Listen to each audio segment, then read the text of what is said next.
अदालत का ऐसा लगता है अदालत को कि केजरीवाल जी को आना चाहिए। अच्छा। लेकिन मैं कल के लिए क्या बोलूं, रोजगार उससे होता है तो लोगों को घरों में 4 पैसे आते हैं। आज के समय पे चारों तरफ, एक तरफ तो आप आरोप लगाते हो महंगाई है, बेरोजगारी है, ऊपर से आप देश को बंद करोगे तो फिर और भुखमरी बढ़ेगी ना। कहोगे मोदी ने कर दिया, मोदी ने देश अपने आचरण को देखते नहीं हो। हर रोज आप कभी देश बंद, कभी दिल्ली बंद, कभी ये बंद, कभी जंतर मंतर बंद, कभी बॉर्डर बंद। यार ये बंद से परेशान हो गए हम। मतलब सच बताएं, ऐसा लगता है दिल्ली में रह के हमने कोई अपराध कर दिया। अच्छा।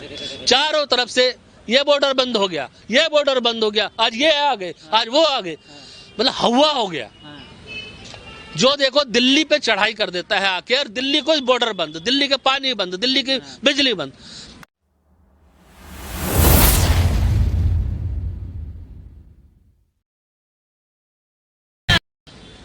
अदालत के अंदर ये शायद जाएंगे नहीं। अच्छा। क्योंकि केजरीवाल जी को लग रहा है कि इस देश में जो कानून की जितनी भी धाराएं हैं, उपधाराएं हैं, उन सबका ये प्रयोग कर ले। अच्छा।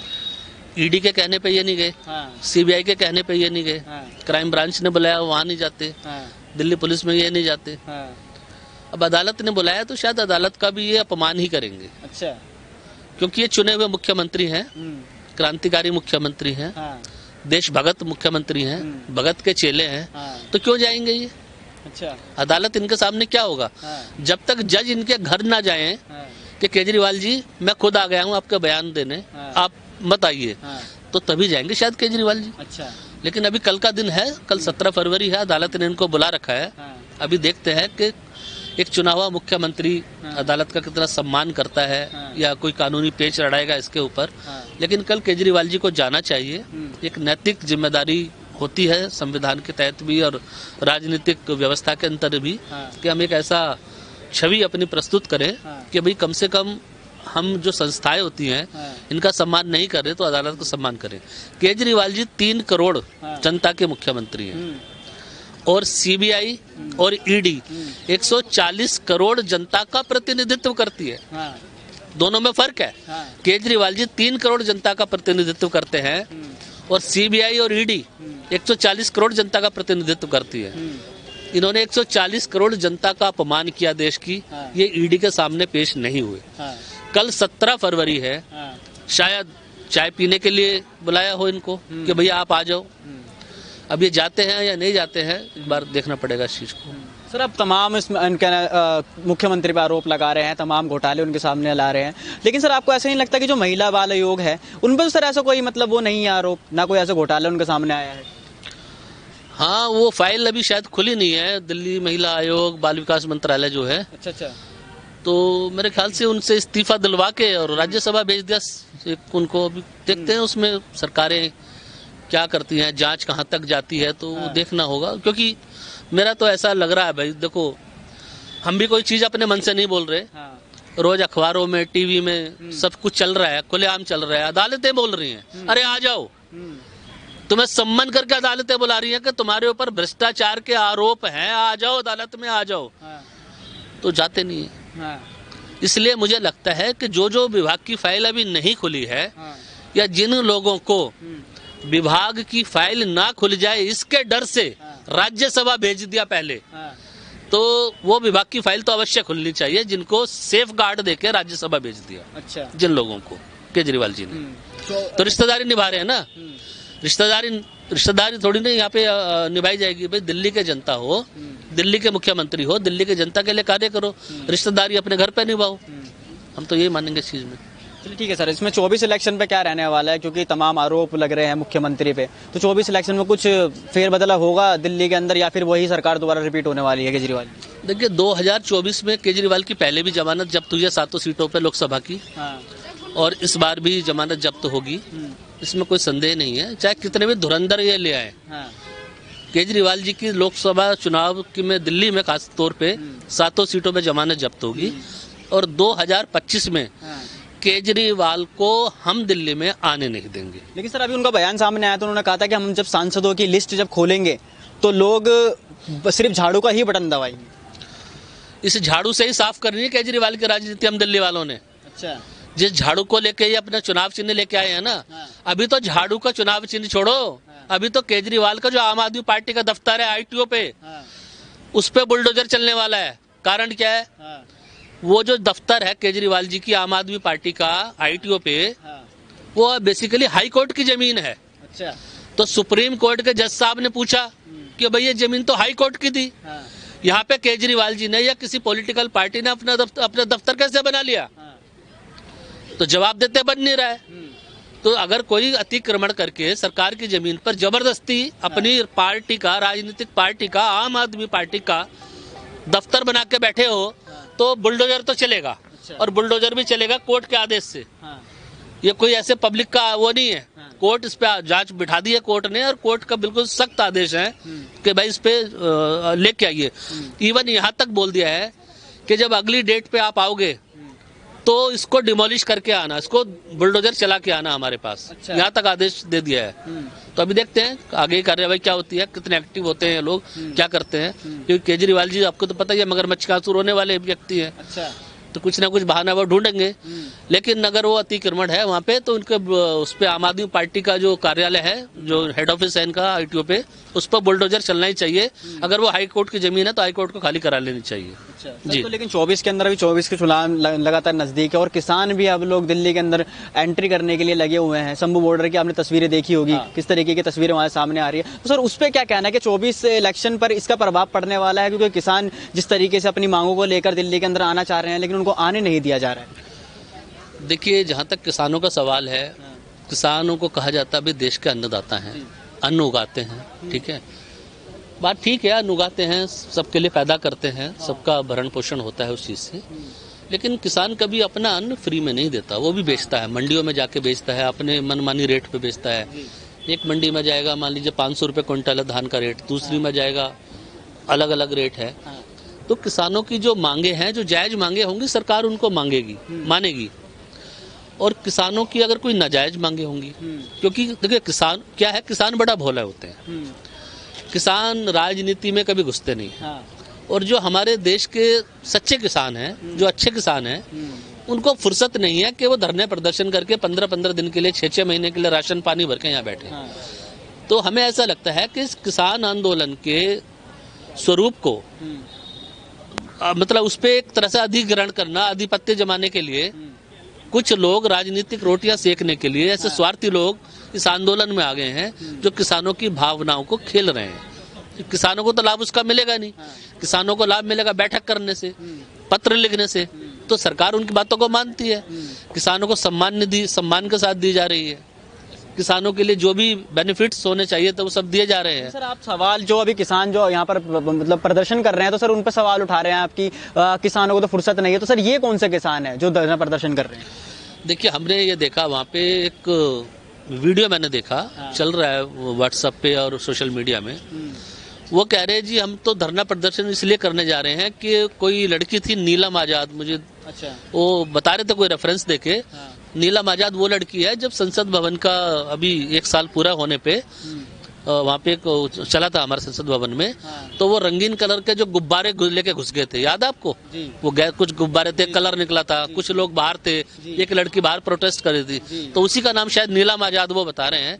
तो कह रहे हैं उसको रिहा करो, उसके सारे केस वापस लो। अच्छा, तो कैसे हम माने इस चीज को कि किसान आंदोलन है, या कुछ अलग अलग लोग अलग अलग विषय लेके आ रहे हैं कि हम तो इस मांग को कर रहे हैं, कुछ लोग अलग उसकी मांग कर रहे हैं। तो मतलब ऐसे ऐसे शब्द हैं। देखिए, धरना प्रदर्शन करना हर व्यक्ति का भारतवर्ष में एक अधिकार है। क्योंकि यहाँ पे लोकतंत्र स्थापित है। लेकिन ऐसे आंदोलन, ऐसे धरने प्रदर्शन जिनसे देश की सार्वभौमिकता खतरे में आए, देश की अखंडता सुरक्षा खतरे में आ जाए, देश के नागरिकों का जीवन खतरे में आ जाए, उसको मैं आंदोलन नहीं मानता, उसको मैं धरना प्रदर्शन नहीं मानता, उसको मैं एक तरह से अराजकता मानता हूँ। अभी दिल्ली के अंदर आपने देखा पिछली बार क्या हुआ, जब आंदोलन 2022 में आया था जी, हमारे बच्चों की ऑनलाइन पढ़ाई चल रही थी। ठीक है, बोर्ड की परीक्षा थी जी। तो ये सारे आंदोलनों का जो स्वरूप है, केजरीवाल जी अनुमति देते हैं कि मैं तो जेल भी नहीं बनाऊंगा, मैं तो किसानों का सर्वप्रिय हूँ। तो किसानों के ही आप सर्वप्रिय हो। इन बच्चों का जिम्मेवारी किसकी है जिसके लिए आप कहते हो मेरे बच्चों के लिए मेरे स्कूल बना रहा हूँ, वर्ल्ड क्लास शिक्षा दे रहा हूँ? क्या आपको नहीं पता कि फरवरी मार्च में बच्चों के बोर्ड की परीक्षा होती है? तो आप किसानों से बैठ के बात करते केजरीवाल जी कि भैया मेरे दिल्ली में बोर्ड की परीक्षाएं आ रही हैं मेरे बच्चों की, अगर आपने कोई आंदोलन करना है तो बाद में कर सकते हो, हम ये तो नहीं कह रहे इसको मत करो। लेकिन आप किसानों से ये बात नहीं करते हो। किसानों को कहते हो आओ, बिजली भी लो, पानी भी लो, लेटरिन भी दूंगा बना के वहाँ पे जो टेम्परेरी होती है, सारी सुविधाएं दूंगा, देना भी चाहिए। लेकिन जो दिल्ली के किसान हैं उनके लिए आपने क्या किया ये भी तो आप बताइए। दिल्ली के टैक्स पेयर्स के पैसे दिल्ली वालों पे ही खर्च होने चाहिए या नहीं होने चाहिए बताइए आप? प्राथमिकता तो उन्हीं को मिलनी चाहिए ना, दिल्ली के जो नागरिक हैं। लेकिन आप लोगों को कैसे गुमराह कर रहे हैं कि आप दिल्ली में आओ, मैं आपको सारी सुविधाएं दूंगा, लेकिन दिल्ली के बच्चों का भविष्य जो बोर्ड की परीक्षा है उनकी आपको चिंता नहीं है। सारे से अचानक भीड़ आ जाएगी तो क्या होगा? यहाँ पे जहां तहां जाम लग जाएंगे, बैरिकेड्स लग जाएंगे, ज्यादा बवाल मचेगा तो लाइट काट दी जाएंगी, इंटरनेट कनेक्शन काट दिए जाएंगे, मोबाइल बंद कर दिए जाएंगे, तो बच्चे ना स्कूल जा पाएंगे ना बच्चे ऑनलाइन पढ़ाई कर सकेंगे। तो बच्चों का जीवन बर्बाद करने के लिए ही केजरीवाल ऐसे आंदोलनकारियों को बुलावा देते हैं क्या? ये केजरीवाल जी बताए इस चीज को। बिल्कुल सही बात है। अभी राकेश टिकैत का ही बयान सामने आया, आज भारत बंद की उन्होंने घोषणा करी है सर, उस पर क्या कहेंगे? देखिए, भारत बंद करना एक तरह से देश की अर्थव्यवस्था को चौपट करना है। हर तरह के रोजगार उससे होता है तो लोगों को घरों में चार पैसे आते हैं। आज के समय पे चारों तरफ, एक तरफ तो आप आरोप लगाते हो महंगाई है, बेरोजगारी है, ऊपर से आप देश को बंद करोगे तो फिर और भुखमरी बढ़ेगी ना। कहोगे मोदी ने कर दिया, मोदी ने देश, अपने आचरण को देखते नहीं हो। हर रोज आप कभी देश बंद, कभी दिल्ली बंद, कभी ये बंद, कभी जंतर मंतर बंद, कभी बॉर्डर बंद। यार ये बंद से परेशान हो गए हम। मतलब सच बताएं, ऐसा लगता है दिल्ली में रह के हमने कोई अपराध कर दिया। अच्छा। चारों तरफ से ये बॉर्डर बंद हो गया, ये बॉर्डर बंद हो गया, आज ये आ गए, आज वो आ गए, मतलब हवा हो गया। जो देखो दिल्ली पे चढ़ाई कर देता है आके, और दिल्ली को बॉर्डर बंद, दिल्ली के पानी बंद, दिल्ली की बिजली बंद। भाई यहाँ पे आके शांति से प्रदर्शन करो, कोई मना नहीं करता किसी भी चीज को। लेकिन जैसे अराजकता हो रही है, जिस तरह की बातें हो रही है, वो लोग कौन घुस गए? ये तो किसानों को देखना है ना कि हम किसान हैं तो हमारे आंदोलन में शांतिपूर्वक कार्य होना चाहिए, हमारी मांगों का ज्ञापन डीएम तक जाना चाहिए जो प्रधानमंत्री तक पहुंचे। प्रधानमंत्री जी के तो खुद मंत्रालय जो कृषि मंत्री है वो और उनका डेलीगेशन खुद विनम्रता के साथ डेलीगेशन मिलने के लिए जा रहा है। क्या आप बताइए आपकी क्या मांगे हैं? जो सरकार स्वीकार कर सकती है उनको करेगी, लेकिन आपकी मांगे कैसी कैसी निकल के आ रही है? भाई जितने का बजट नहीं है उतने का आप एमएसपी का बात कर रहे हो। तो हमें ये देखना है कि जहां तक सरकार झुक सकती है उतना तो झुकेगी। आप सरकार को तोड़ने की बात करोगे तो सरकार कैसे टूटेगी? सरकार 4 लोगों की चुनी हुई सरकार नहीं है। 140 करोड़ का जनमत, पूर्ण जनमत मिला हुआ है भारत सरकार को, मोदी सरकार को। और मोदी सरकार वो सरकार है जो हर नागरिक की बात सुनती है। आपको धरने प्रदर्शन करने से, दबाव बनाने से आपके कार्य सफल नहीं होंगे। ये पुरानी कांग्रेसी सरकार नहीं है। मोदी जानते हैं कि मेरे देश में क्या पीड़ा है, इसलिए वो खुद से ही स्वतः संज्ञान इस चीज का ले लेते हैं। वो तो बैठे रहते हैं जो हमारे जज साहब हैं स्वतः संज्ञान लेने के लिए। क्यों नहीं ले रहे भाई? आगजनी हो रही है, कितने वहां पे पत्थरबाजी हो रही है। देखा आपने सुबह वीडियो जो हरियाणा सरकार ने जारी किया, शायद वो वीडियो या किसी ने जारी किया है, सारे में घूम रहा है। आप पुलिस के ऊपर पत्थरबाजी कर रहे हो। जो पुलिस वाले हमारे लिए सुरक्षा के लिए नियुक्त किए गए हैं आप उनको मार रहे हो। आप क्या संदेश देना चाह रहे हो? आप भारतवर्ष के अंदर भारत की राजनीति का स्वरूप बदल दिया आप लोगों ने। ये तो कल्पना हमने कभी की नहीं थी कि हमारे प्रहरी, हमारे जान के प्रहरी, हमारे बच्चों महिलाओं के लिए सुरक्षा देने वाले थाने कचहरी हल्द्वानी में देखा आपने? थाने फूंक दिए, कचहरियां फूंक दी। इनके बाप का पैसा है ये। जब देखो उठा के पत्थरबाजी शुरू कर देंगे। यार ये तो आपने चलन बना लिया पत्थरबाजी का। और ये बड़े बड़े पत्थर उनको तोड़ तोड़ के छोटे छोटे पत्थर बना रहे हैं। तो इनके ऊपर अगर सरकार कार्यवाही करती है, उनको भगाती है, दौड़ाती है, कोई टीयर गैस छोड़ती है, पानी करती है, किस लिए? कि जो आसपास के गांव हैं, जो आवाजाही है वहां पे, जो लोग पैदल जा रहे हैं उनकी जान खतरे में ना आ जाए। अभी टीकरी बॉर्डर पे आपने देखा, बंद करना पड़ा टीकरी बॉर्डर को और जो लोग नौकरियां करने जाते हैं, सब्जी मार्केट के लिए जाते हैं, अपना बिजनेस करने के लिए जाते हैं, वो लोग बेचारे शांतिपूर्वक बैग कंधे पर टांग के आराम से निकल के जा रहे हैं और 2-2.5 किलोमीटर उनको पैदल चलना पड़ रहा है। तो इसलिए आप देखिए आम नागरिक का जनजीवन अस्त व्यस्त हो जाता है इन चीजों से। तो ये सरकार को सोचना है, दिल्ली सरकार को सोचना है कि हम किन लोगों को बुलाएं, किन लोगों को ना बुलाएं, और इससे हमारे अपनी जो 3 करोड़ नागरिक हैं उनके जीवन पे क्या प्रभाव पड़ेगा। ठीक है सर, अब आपसे आखिरी क्वेश्चन करना चाहूँगा कि जिस तरीके से लगातार किसान भी दिल्ली के अंदर एंटर करना चाह रहे हैं, केजरीवाल साहब के इतने बड़े बड़े घोटाले सामने आ रहे हैं, तो क्या लगता है कि इस बार 24 इलेक्शन में कुछ फेरबदल होने वाला है दिल्ली के अंदर? 2024 में तो देखिए मोदी जी की सरकार आ रही है। अभी इस बार तो हम पूरा मन बना चुके हैं कि कम से कम 400 सीटें मोदी जी को हम देंगे। अच्छा। पूरी देश की जनता देगी। और जहाँ तक केजरीवाल जी का सवाल है, आपने पूछा, तो मेरा मन कह रहा है इस बात को कि केजरीवाल जी का ये राजनीति का आखिरी सफर चल रहा है। अच्छा। हाँ, वो अपनी राजनीति की अंतिम यात्रा पे निकले हुए हैं। हो सकता कल अरेस्ट हो जाएं, हो सकता 19 तारीख को अरेस्ट हो जाएं। क्योंकि ईडी ने सम्मन उनको 19 तारीख को भी दे रखा है। अरेस्ट भी ना हो तो हम ये तो उम्मीद करते हैं दिल्ली का नागरिक होने के नाते, हमारे मुख्यमंत्री हैं केजरीवाल जी, कि आप ईडी के सवालों का जवाब देने तो कम से कम जाइए। एक नैतिकता रखिए, दिल्ली वालों का मान रखिए कि जिस दिल्ली ने आपके ऊपर भरोसा किया कि हम केजरीवाल जी हमारे लिए कुछ अच्छा करेंगे, और आपके ऊपर आरोप लग रहे हैं, अगर आप अपने आरोपों का जवाब देने भी नहीं जा रहे हो तो इसका मतलब कुछ ना कुछ गलत आपने किया है। तो ये तो हमारे मन में धारणा बन रही है। तो हमारे मन में जो संशय पैदा हुआ है, जो संदेह पैदा हुआ है, उसको इसमें केजरीवाल जी की राजनीति का बिल्कुल अध्याय समाप्त हो रहा है और 2024 में इसकी शुरुआत हम लोगों ने कर दी है। अब केजरीवाल की जैसी राजनीति की कोई आवश्यकता इस देश को नहीं है, जो सिर्फ अभी आपने देखा इनके एक केजरीवाल जी के निगम पार्षद होते थे ताहिर हुसैन, जब दिल्ली में दंगे हुए थे, तो भजनपुरा कितनी दूर है यहाँ से केजरीवाल जी के सचिवालय से? हार्डली 6-7 किलोमीटर की दूरी होगी। ये दिल्ली के मुख्यमंत्री वहां पे लोगों से मिलने तक नहीं गए। और कहाँ जा रहे हैं? गोवा। कहाँ जा रहे हैं? तमिलनाडु। कहाँ जा रहे हैं? राजस्थान। कहाँ जा रहे हैं? हरियाणा, पंजाब।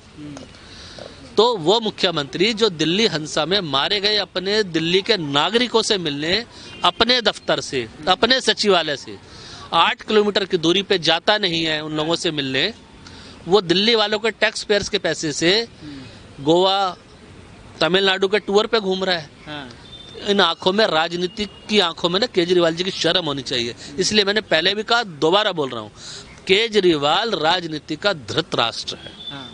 ठीक है सर, बहुत बहुत धन्यवाद। देखा आपने किस तरीके से हमने बात करी सर से, और तमाम जो मुद्दे थे उन पे बात करी, और 24 इलेक्शन पर क्या रहने वाला है, आपकी क्या राय है, अगर कमेंट सेक्शन में जरूर बताएं। बहुत बहुत धन्यवाद।